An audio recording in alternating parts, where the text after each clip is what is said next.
안녕하십니까. 이리온 리서치입니다. 별로 녹음 안 하고 싶어하던데 그냥 하자고 했던 거는 뭐 이런 의견도 있다 정도 얘기하시면 돼요. 네. 근데 이제 하여튼 어제죠? 네. 수호 성장 로드맵? 네. 그거 발표하고서 이제 막 주가도 오르고 하니까 사람들이 이제 뭐 좀 쉬었으니까 도는 거 아니야. 하여튼 우리는 원재처럼 로켓에 대해서 계속해서 피가 온다 2분기에 그 얘기를 해왔었기 때문에 네. 그렇지만 그 의견이 새로운 건 아니잖아요, 그렇죠? 네, 사실 제가 다수 의견이에요. 그러니까 제가 약간 그 온도차 때문에 항상 헷갈리는 게 우리가 유니크한 의견이 아니라 네, 우리는 원재가 뭐냐면 이리온을 한다는 데 있는 것 같아요. 네. 이리온을 하다 보니까 그걸 전하는 건데 되게 당황스러운 거죠. 그러니까 케미칼 로켓 같은 거 피가 옵시다. 네. 일부 좀 바이는 해놓지만 다 목표가 낮췄던 것 같은데 어제? 네, 맞아요. 그러니까 우리 또 목표가 홀드까지 낮추거나 해놓으시면 유지하거나 이제 이건데 저의 진짜 솔직한 어제 솔직히 고민은 좀 했었던 게 저도 이제 뭐 리서치를 하는데 막 홀드를 막 쓰고 뭐 이런 거는 고민을 많이 해요. 근데 그쵸. 제가 결정적으로 이제 홀드로 내리게, 그러니까 다운 사이클에 대한 밸류에이션을 멀티플을 주게 된 계기는 뭐였냐면 저희 그래도 2분기까지는 실적 대부분 석유학계, 금호석유도 그렇고 효성 TNC도 그렇고 효첨도 그렇고 전부 다 실적이 좋아요. 2분기 때. 그렇죠. 그러니까 효청은 좋다 말하면서 로켓 갖고 이러냐는 거지. 지금 근데 실적을 보시면은 이게 이제 상대적인 매력도 차이가 좀 있는 거예요. 그러니까 2분기 이 페이지에 2분기 실적을 보시면 대부분 1분기 대비해서 2분기 때 실적이 다들 더 좋아요. 근데 여기는 영업이익률이 떨어져요. 그러니까 1분기를 피크로 2, 3, 4분기 떨어지는 그림이에요.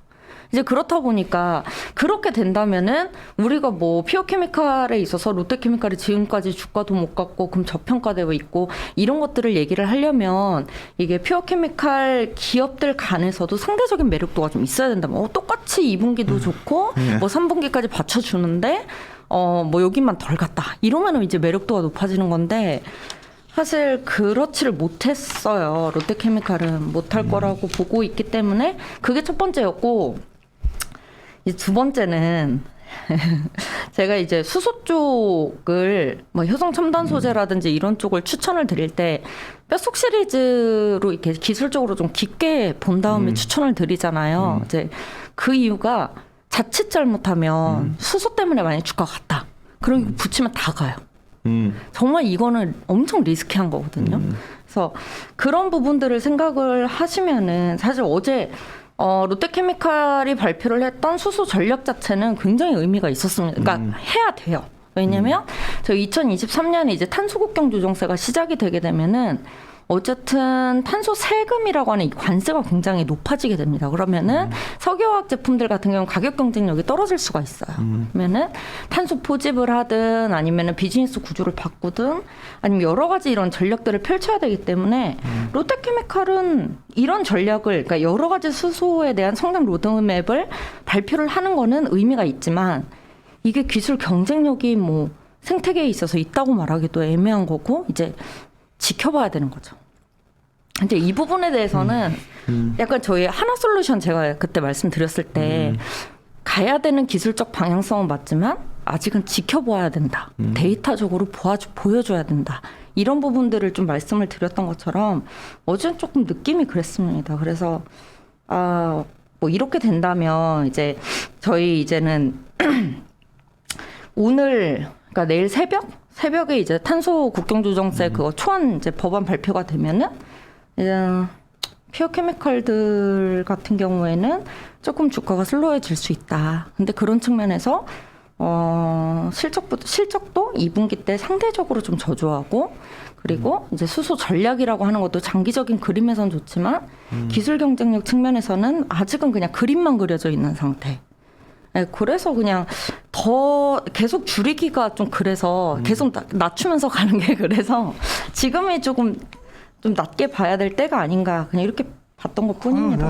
왜 이러냐면 제가 이제 생각 안 하던 뭐 우리가 그 뭐죠 이리온 게시판에다 내가 아까 물어보길래 뭐 이런 말 해도 되나? 굉장히 기분 나쁘게 누가 막 막 댓글을 붙이는데 뭐 그래요? 일본의 뭐 이베스트 리서치가 있냐는 둥막 심한데 왜 그러냐 했더니 이 사람이 삼성전자를 좋아하던 사람이더라고. 삼성전자를 좋아하던 사람이고 보니까 뭐 우량주 해가지고 삼성전자 로켓도 있었던 뭐 그런 거 댓글 얘는 달았던 거 보니까 손 그런데 악플 달던 사람인데 그냥 자나해버렸는데 그냥 짜증나가지고. 근데 이제 요즘 뭐냐면 장기적으로 좋아질 회사인데 왜 자꾸 당신들이 뭐 해방을 나 왜 주식을 이렇게 하는지 모르겠다니까. 아니 좀 길게 보시면 되는 거고. 네, 근데 중요한 그렇죠. 거는 사실 우리가 보는 거는 뭐 새로운 얘기도 아니고 그 피가 온 얘기는 좀 나왔는데 이게 주가 반영된다 안 될지 잘 모르겠어요 지금 저는. 요즘에 아예 이렇게 말을 하지만 전자도 결국은 이 반도체 저희 지금 출하 증가에 대해서 계속 말씀드리지만 그게 출하 증가가 이렇게 나오면 사실 시장의 기대를 벗어난 물량이기 때문에 상당히 불안해하는 거고. 사실은 이것도 똑같잖아. 2분기 숫자 잘 나와도 그 다음부터 마진이 떨어지는 건 맞지 않아요? 아, 그렇죠. 그래서 뭐 앞서도 계속 새로운 얘기가 말씀드렸지만 아닌데 왜 이렇게 반응들이 이런지 모르겠어요. 막 너무 화가 나는 듯이 그 분장이 느껴지더라고. 막 그 적대감이. 그러니까 내가 아니 뭐 이거 기분 나쁘는 게 아니라 야 이걸 이럴수록 또 두 가지가 생각이 드는데 귀찮다 생각이 들다가도 더 알려줘야겠다 생각도 들어서 녹음하자고 한 거야. 네, 사실 그러니까, 이게 정말 새로운 얘기는 아닌 건 맞죠? 아, 그럼요. 제가 다수 의견이라니까요. 누누이 왜 말씀드리지만 딴 데서 이런 얘기를 자세히 안 해주는 거지? 모르겠습니다. 아예 그러니까 결론은 그것 때문에 로케가 이제 올라가도 제한적이다 이 정도인 거죠. 뭐 빠진다를 떠나서. 네, 저는 그 생각 만약에 뭐 피카웃인 거 알겠고 뭐 내년 보고 하는 거 아니고 올해 그냥 숫자 보고 피어케미칼 보는 거다 이렇게 말씀을 이렇게 생각을 한다면 사실 롯데케미칼보다는 금호석유나 효성TNC 뭐 다른 업체들이 영업이익률도 훨씬 높고 1분기 QOQ로 봐도 1분기 대비 2분기 실적이 더 좋아요. 근데 여기는 지금 일회성 비용도 들어가 있고 여기 정기 보수가 계속적으로 진행이 되고 있을 뿐더러 타이탄하고 LG USA 같은 경우에도 지금 계속 좋은 상황이 아니에요. 그래서 그렇다 보니까 그러면은 이게 롯데케미칼이 지금 똑같이 그냥 퓨어케미칼들과 비교를 했을 때에도 그렇게 매력적이진 않지 않나. 이게 좀 컸다라고 보시면 될 것 같습니다.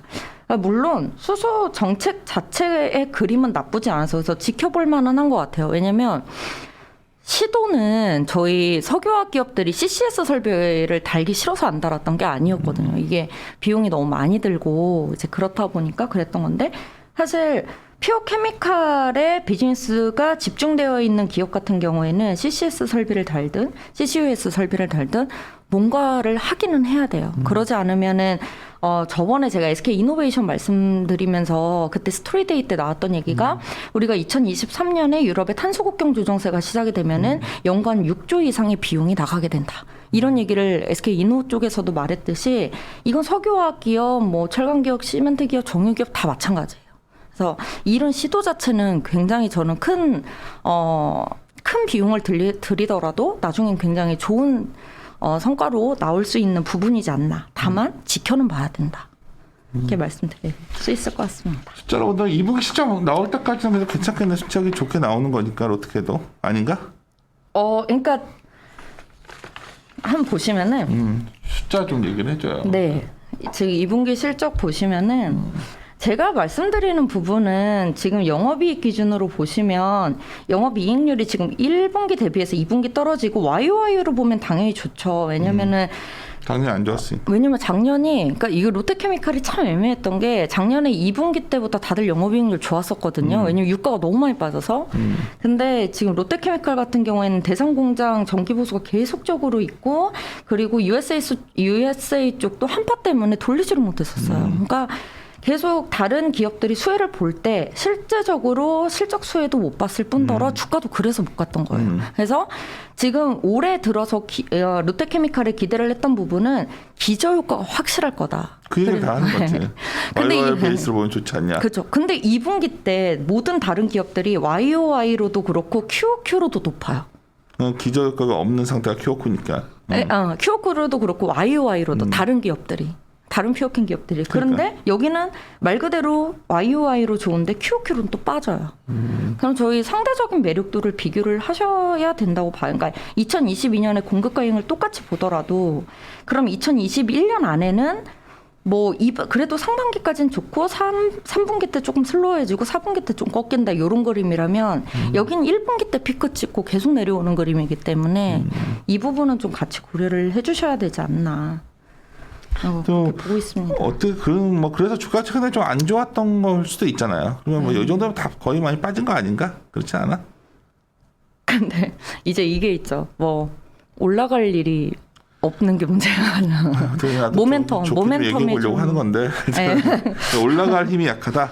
네, 모멘텀이 있어야. 그러니까 예전에 제가 에코프로비엠이든 뭐 효성첨단 소재든 말씀드리면 사실 그것만큼 밸류가 고평가돼 있다고 말하기 가장 쉬운 기업들이에요. 근데 그럼에도 불구하고 저희가 이제 빠질 만한 그런 이제 단점을 가진 부분이, 그러니까 리스크가 있는 부분이라든지 아니면 오를 만한 모멘텀이 있는 것 둘 중에 비교를 했을 때 리스크보다는 모멘텀을 가지고 계속적으로 주가가 이제 업사이드를 가지고 갈 만한 요인들이 많다.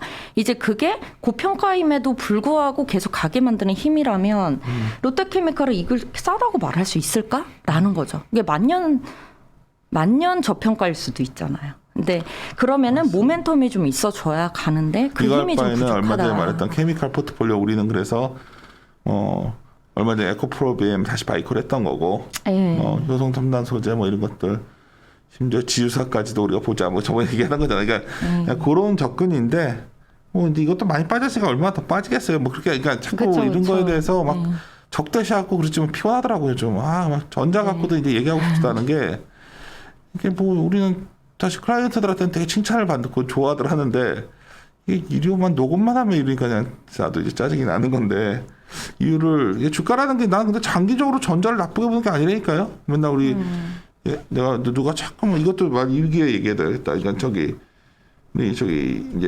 여미사 이제 그 염승환 부장이 이제 저기 약간 전자 이렇게 좋게 얘기한다가 맨날 하는 말이면 장기적으로 뭐 좋게 볼 수 있는 건데 나는 그걸 우리 클라이언트가 그걸 요구하지는 않잖아, 솔직히. 그렇죠.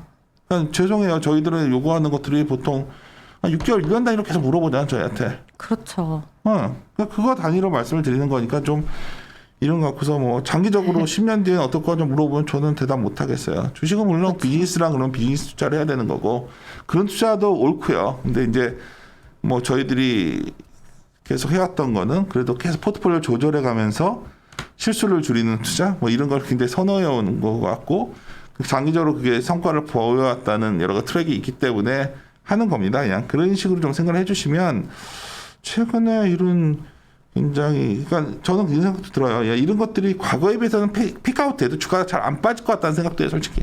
왜냐하면 개인 투자들의 저변이 넓어졌기 때문에 이분들이 장기적으로 사고 계속 들어오고 있단 말이야 지금. 그러니까 나는 밑바닥에서 그냥 부분들이 사주니까 뭐 잘 버틸 것 같다는 생각도 해요. 근데 그렇다고 해서 우리에게는 제한된 돈을 갖고서 뭘 더 선호하냐 이런 얘기를 많이 하지 않았나?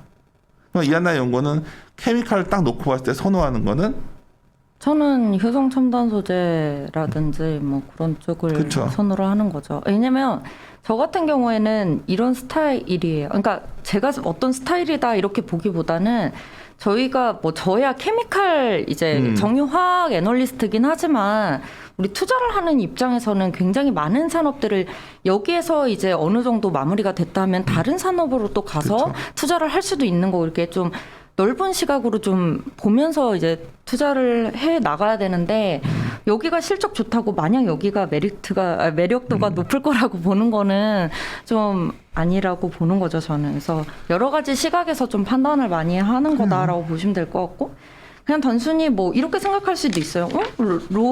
로 사이클 때 뭐 0.6배? 뭐 이 정도면 그럼 0.7배 하면은 뭐 그만큼만 먹어도 뭐 충분한 건데 왜 홀드야? 뭐 이렇게 생각하실 수 있는데 2, 3년 있으면 많이 올라갔을 수도 있지. 그렇죠. 그래서 지켜는 봐야 되겠지만 우리가 우선은 올라갈 모멘텀이 적고 리스크가 좀 많은 부분에 대해서는 훨씬 더 좋은 쪽을 바라보는 것이 저는 더 옳다라고 보기 때문에 그렇게 본 거다. 그렇게 이해했으면 좋겠어요. 그러니까 시간 단위가 좀 다르게 보는 것도 있는 것 같고 근데 또 그러다 시간 단위를 그렇게 본다 그래서 많은 장기 투자자들 또 단기 투자자들도 아니에요. 사실 실질적인 장기 투자자들이죠.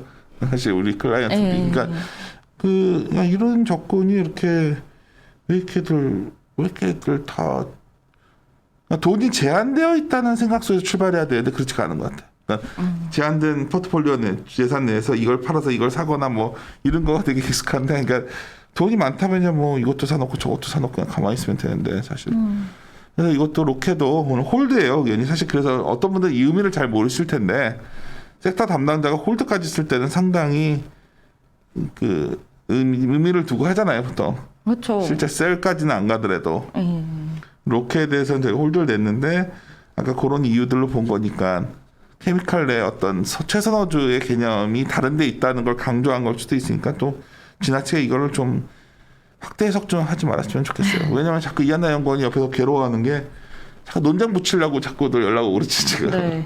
그러니까 하기 싫다고 나한테 계속 그래가지고 피워적으로만 좋게 보시는 분들도 있을 수 있는 거고 뭐 이거를 너무나 막 요새 시장이 격앙된 분들이 많은 것 같아서 좀 그런 것 같아요.